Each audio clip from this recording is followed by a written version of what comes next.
a decent point. Yeah, really good point. In fact, more than a really good point. You obviously want to use your home games, but you have to be respectful of the opposition we had. And I was super impressed with them. I think they're a top team. And similar to Ipswich, I would imagine whoever finishes above them will get promoted. You want your players to be brave on the ball. Unfortunately, it just went slightly over the line for the goal. Yeah, absolutely. With Carl? The conceded goal, yeah. Oh, yeah. Absolutely no problem with that. It's a technical action that broke down, and that happens. Carl's a brilliant lad, incredible goalkeeper. He's excellent with his feet, and these things happen. I've got no problem with that at all. And I said to him after the game, you better make sure you come in bouncing on Monday. I'll be really angry with you. One mistake. These things, that's football. That happens. I've got no problem with that. And it seemed to give Wednesday the dominance most of that first half. Yeah, unfortunately, certain sequences of games will absolutely. And I was looking at our lads, and I was kind of trying to say to them, like, please carry on doing what you do, don't we? But naturally, it gives everybody else a lift.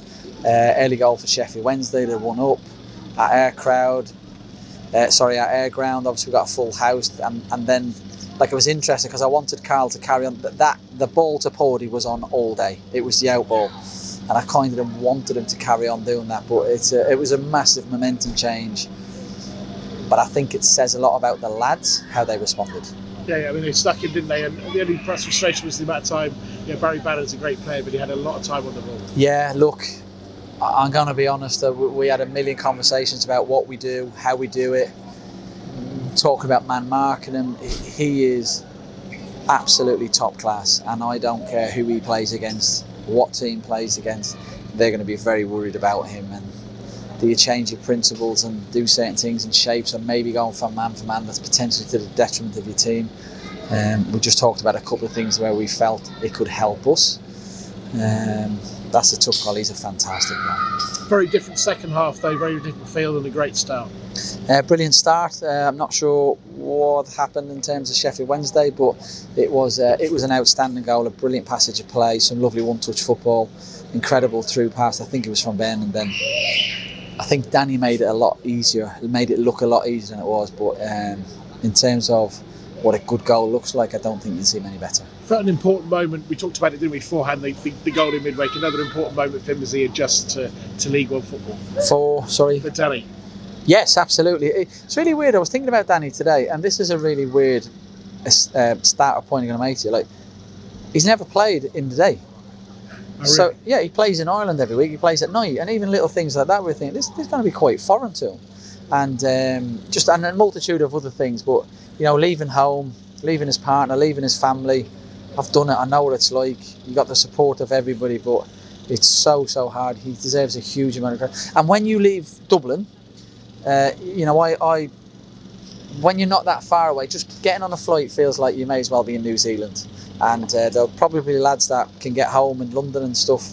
It takes longer than what Danny does, but it just feels like that. I've been through it, and I think he's settled in brilliantly. He's got a superb belief in himself, but it's very managed and warranted as well. So really pleased for him today.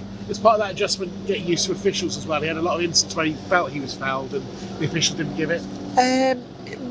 Really good question, because A, I don't know the answer, and B, I thought on the day he probably went over a little too easy for me, and I was like, I don't know League of Ireland that well, but I was in my head I was looking and thinking, you're not getting that in League One.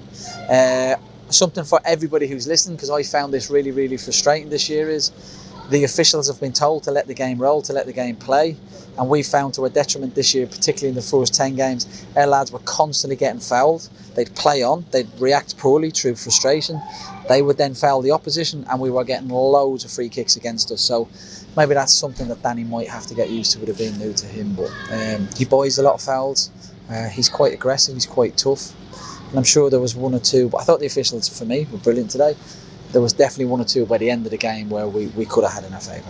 Defensive resilience has been a real plus, hasn't it, in the last few games, and it continued today. When you think it was just an individual error, it was the goal. Otherwise, defensively, we're very strong. Yeah, and that's why I wouldn't like to be flippant about it, but I've no problem. The goal doesn't bother me in the slightest. I'd be more annoyed if we were getting out. I thought in the first part of the season we're probably a little bit open, a little bit expansive.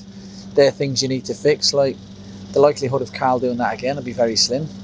Don't forget, every player on the pitch today, every player, I'm going to say at least 4 or 5 times, gave the ball away. It's just that when Carl did it, it ended up in the back of the net. And that's the life of a goalkeeper. You've come through, a game at home against Charlton, a game away against Ipswich, a game at home today. You've conceded just the 1 goal. You've got points in all 3 games. You must view that as a good mark for your team. Yeah, like when we looked at the fixtures, we were like, wow, this couldn't get any worse. Before we played Bolton, statistically speaking, through data analysis, we had the 4th hardest start in the league. And then we played Bolton, Charlton, Ipswich and Sheffield Wednesday. So it definitely hasn't got any better. I think we've played 8 of the top 10. And I think the lads have been outstanding in the games. We've got a good number of points on the board. And we've hit plenty of targets already this year. Winning away from home, winning at home, clean sheets, various changes of shape, youth on the pitch. So not patting ourselves on the back. What I'm trying to say is I think the lads have showed a flexibility, adaptability and a real resilience. Do you think belief, you talked to us last week after the Ipswich game about players believing in themselves. Do you think that's part of the first half and a good part of the second, that they perhaps believed more in themselves like you were talking about? Yeah, again, I talk about this a lot, and before the game started I was like, do I mention this again? Because I think if you talk about it too much, it can potentially become a negative. And I was kind of saying to the boys that, if we'd have beaten Ipswich 2 or 3-0 and we're unbelievable, popped them off the park, they can easily be one-off. That can happen at any given time. But because of how we defended for our lives, the togetherness, the resilience, the blocks, that told me for the first time the players really have gone, actually we're a really good unit together. So I really was desperately wanted to see that evidence today, and I actually thought, honestly, I thought we started a little bit nervous and I was like, come on guys. But by the end of the game I thought it was evident that was there again. Just finally, virtually full since about 10k. You enjoy it? I mean, it's an early start for everyone, but you enjoy it? No, no. Being a football head coach is the most exhilarating, amazing experience that I've ever had, and I've had some good moments in my career. But it also there's other things that come with it as well. As a head coach, stood on the side, but we can't, and I mean this from everybody, like from the players particularly, we can't compliment our fans enough for the support they give us. It's constant positive reinforcement. And there's no way we'd have had the points and the wins we've had, then the performances like today and last week without them. And it seems to be unconditional. It's new to me. You guys have probably seen it a lot longer than me, but there's a real gratitude from us and a recognition of importance, and we're really, really grateful. So thank you to everybody.